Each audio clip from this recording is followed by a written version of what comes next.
ağzı yarın koynu cinnet güleminler.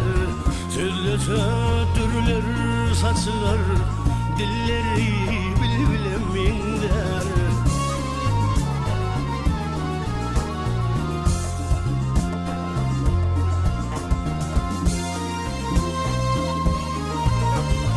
Asıl yanırdı beni sormanlar benden seni. Yarın iyi kızılıydı göğe ayağına minler.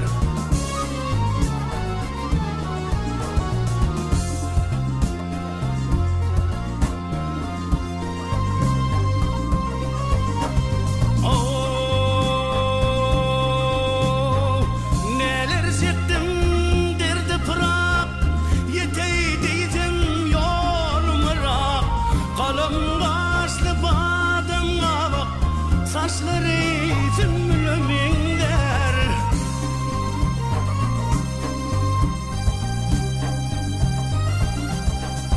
Zülüplerine vurup sana mini kıllı ol divana. Göğe olsun min pervana, yanım tenim külü minder.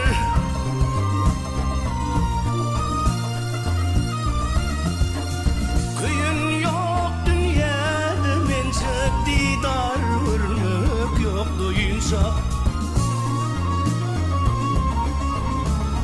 Dizlerdir ağlamınca bilince öleminler.